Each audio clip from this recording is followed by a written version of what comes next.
Graça e paz, minhas irmãs, meus irmãos, Deus nos abençoe. Presta atenção, não pula esse vídeo não, vem comigo até o final, que eu tenho, algo de Deus que eu acredito que vai despertar aquele sentimento de saudade na vida de algumas pessoas aqui.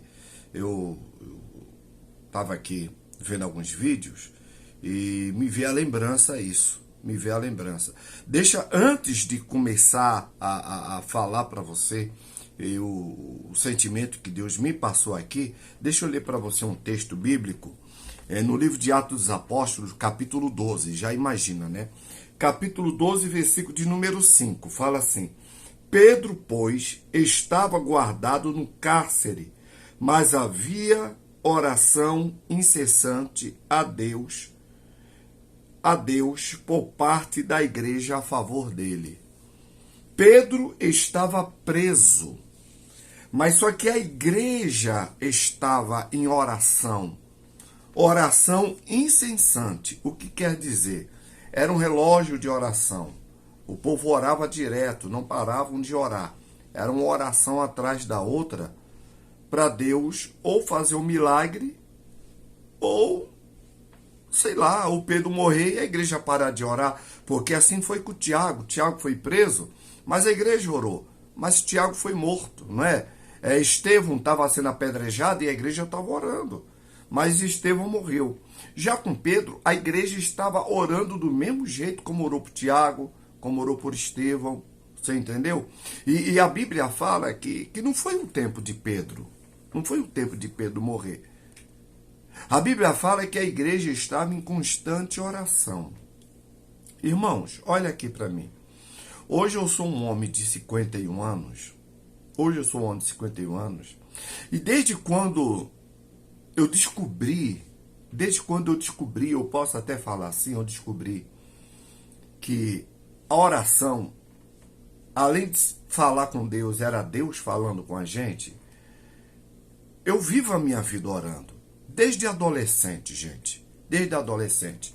Nós tínhamos umas vizinhas junto da nossa casa, que era a irmã Helena, não é? Que foi a família que eu mais passei parte. O que eu mais convivi foi a irmã Helena, a dona Mira, que era a Almira, né? Eu chamo a dona Mira, a dona Nízia, que eram pessoas crentes que conviviam ali junto com a gente. E essas mulheres viviam num círculo de oração. A dona Nízia era batista, a dona Almira era batista, mas era uma batista renovada, que ainda hoje existe essa igreja lá em Recife. E eu ia para os trabalhos de oração com eles, ou com elas, né? Eram mulheres sérias, eram mulheres que levavam Cristo a sério, eram pessoas que viviam a sua vida em oração. Hoje nós temos vários círculos de oração em todo o Brasil, mas vocês sabem que o círculo de oração começou lá em Casa Amarela. Não sei se é a irmã Albertina, eu acho que o nome é a irmã Albertina, né? Que foi a primeira que começou o círculo de oração, que a filha dela estava doente. Ela reuniu as irmãs, oraram a Deus e Deus curou a filha dela. E dali em diante não parou o círculo de oração. Em Recife é tradicional o círculo de oração. Existe círculo de oração em Recife que começa segunda-feira e vai até a sexta. É de segunda a sexta. Hoje, Igreja Batista faz círculo de oração, Igreja Pentecostal faz, mas tudo começou com a Assembleia de Deus, esse tipo de trabalho. Mas o que é que eu quero falar com isso? Irmãos, eu vivi tendo sucesso através do trabalho de oração dessas mulheres. A oração das irmãs. Elas eram até conhecidas como as irmãs de oração. As irmãs da mesa de oração. Aqui no Rio, chama muitas irmãs da mesa de oração, né? Aqui no Rio de Janeiro. Irmãos, são umas mulheres que têm um compromisso seríssimo com Deus. Seríssimo com Deus. Aqui no Rio de Janeiro tem uma irmã que eu admiro muito, a irmã Regina Célia, a Teresão lá no Xerém, não é? A irmã Sônia, tem várias, né? E são mulheres que você pega uma causa, você coloca naquela mesa de oração, gente, é extraordinário. É extraordinário como Deus responde à oração dessas mulheres. A minha irmã lá em Recife, ela é dirigente do Círculo de Oração também. O trabalho começa às 7 horas da manhã e vai até 5 horas da tarde. Toda quinta-feira minha irmã tem um trabalho lá, na Assembleia de Deus lá de Recife, pastor Ailton, né? E, gente, esse negócio de oração é uma coisa que não é para todos. Não é para todos. É tanto que eu faço várias campanhas aqui no canal do YouTube, né? Várias campanhas eu faço. E há alguns dias atrás, eu fiz uma campanha de 10 dias de oração. 10 dias de oração. Minhas irmãs, meus irmãos, vocês que me acompanham aqui, se você entrar no meu canal agora e começar a comparar uma campanha com a outra, a campanha com o maior fracasso de pessoas para assistir foi a campanha de oração. Tem campanhas que eu fiz aqui no canal que deu 200 visualizações, 300, 500. A minha campanha de oração não passou de 70 visualização. Não passou de 70. Por quê? Eu vou explicar para vocês. Porque oração, gente, é uma coisa muito, muito, muito, muito séria. Oração não é só colocar o joelho no chão e supostamente falar com Deus. Por que eu falo supostamente? Porque nem sempre quando a gente coloca o joelho no chão, a gente está falando com Deus. Só está dando uma boa noite, um bom dia, uma boa tarde. E olhe lá, se colocar o joelho no chão. Não é? Eu já passei dias em casa que eu não colocava o joelho no chão. Eu deitado mesmo, eu acordava. Eu dizia, ai Deus, te agradeço pela noite. Obrigado, meu Pai. Abençoa o dia da gente. Porque colocar joelho no chão é compromisso. E tudo que envolve compromisso é luta, irmã. É luta até para colocar o joelho no chão para orar. E olha que a gente sempre ora pedindo algo a Deus para a gente, para a nossa família. A gente sabe que se a gente orar, Deus dá. Mas cadê conseguir orar? Não, mas é orar de verdade, né? Colocar o joelho no chão só. É ficar 40 minutos, 1 hora. Aí de repente, como você não tem mais palavras para falar, você só sabe chorar. Estou falando de uma oração raiz, irmã. Aquela oração que você coloca o joelho no chão e começa. Vem aqueles hinos bem antigos, né? Vem aqueles hinos antigos na sua mente. Aí você começa a louvar de joelho, de repente, aí quando você menos percebe, tá as lágrimas caindo, né?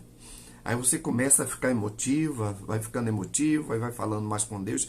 Tem hora que a oração tá tão gostosa, mas tão gostosa, que você nem fala para Deus os seus problemas. Você só está aproveitando a comunhão. Não é? Só comunhão. Porque a oração faz isso. A oração faz você esquecer da luta, da perseguição, do problema, daquele filho que perturba, daquele marido atribulado, daquela vizinha, daquele vizinho que quer acabar com você. A oração te faz entrar em um estado de êxtase. Eu quero que você entenda quando eu falo em estado de êxtase, tá? É um estado de êxtase com Deus. Você começa a entrar pelas mansões, pelas portas. Você começa a conversar com Deus assunto que não diz respeito à sua luta. Assuntos que não diz respeito à tua prova. Você começa a sentir a presença do céu. Você começa, de repente, quando você está conversando com Deus, você percebe que mais alguém se aproxima, que é Jesus. Aí você está ali se entranhando naquela conversa, naquela comunhão. Aí você percebe que a terceira pessoa se aproxima, que é o Espírito Santo. Aí quando o Espírito Santo vem, é aquela hora que você já não consegue falar mais nada. Você só consegue chorar, dizer obrigado, obrigado, Senhor, obrigado. Que presença é essa, meu Pai? Obrigado, obrigado. Gente, a minha infância foi assim. Minha infância foi assim. Minha infância foi buscando a Deus no círculo de oração. Eu saía de casa de 7 horas da manhã. Olha só. 7 horas da manhã eu saía de casa. E eu ia a pé, procurando círculo de oração, que eu já tinha um mapinha de círculo de oração semanal, tanto no meu bairro como em outros bairros. Sempre tinha aquele círculo de oração que era mais poderoso do que o outro, né? Aquele círculo de oração. Irmã, eu saí, eu dizia, segunda-feira eu vou lá para o Alto do Carneiro. Terça-feira eu vou lá para Bela Vista, lá em Jaboatão dos Guararapes. Quarta-feira eu vou lá para o bairro dos Cavaleiros, que tinha um círculo de oração top. Fininho, fininho, irmã. E assim eu fazia. Eu ia para o Córrego da Gamileira, eu ia ali para o Alto do Castelo Branco, que era toda quinta-feira. São nomes de bairros que tem lá no Recife. E quando era noite, a nossa vida era uma vida de oração. Era a vida de oração. Quando era noite, eu já saía do círculo de oração e ia direto para o culto de oração da mocidade. Irmão, era cultos abençoados. Era homens que vinham e traziam palavras de Deus para o coração da mocidade. A gente se enchia com aquela palavra. A gente era repreendidos pelaquela palavra. Nós éramos confrontados. E não eram homens letrados, não era. Permita a ignorância, eram homens ignorantes na letra. Eram homens que não sabiam falar Jesus. Falava Jesus, né? Eles falam, quando eles iam falar Deus está aqui, diziam, irmãos, Deus está aqui. Eles não sabiam se expressar, mas quando eles abriam a boca naquela simplicidade, a gente se arrepiava, irmã. A gente se arrepiava. Uma vez chegou um diácono que ele foi pregar no culto, na oração da mocidade. Ele não pregou, gente. Ele não pregou. Ele foi cantar o hino da harpa. Ele pegou o microfone, ele saudou a mocidade com a paz do Senhor. E ele disse, meus irmãos, eu estava vindo do serviço, que eles vinham da roça. Eu estava vindo do serviço para cá. Eu coloquei minha botina, limpei para tirar o excesso de barro. E quando eu estava subindo a ladeira, que é o morro, né? Quando eu estava subindo a ladeira, o Espírito Santo disse para mim, meu filho, cante o hino número tal, que eu quero falar com a minha... Gente... Quando aquele homem começava a cantar, aquele jeitinho, sem compasso, não tinha compasso, não tinha aquela voz lírica, né? Não tinha aquele... Não, era aquele jeitinho da roça, irmão do céu. Jesus batizava 10, 20 com o Espírito Santo. O culto que era para terminar 9h15 em ponto, 9h15 em ponto. Terminava de 11 horas, terminava de 11h30 da noite. E não tinha problema com os obreiros, não, porque os obreiros do meu tempo eram obreiros muito rígidos. Os nossos obreiros, eles eram carrasco, eles eram rígidos. Mas quando o Espírito Santo se fazia presente, irmão, aqueles obreiros pareciam um gatinho. E eles choravam, e eles ficavam, não, irmãos, fique em paz, depois eu falo com o pastor, e o pastor não precisa nem saber o que houve, fique em paz, deixa Deus trabalhar. Irmão, era um tempo bom, porque era tempo de oração, tudo se resolvia com oração. Eu não fico triste em saber que eu fiz uma campanha de 10 dias de oração, e a gente não teve 70 visualização. Eu não fico triste.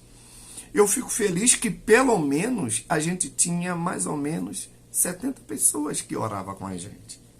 Fácil eu sei que não é, minhas irmãs, meus irmãos. Mas a gente continua.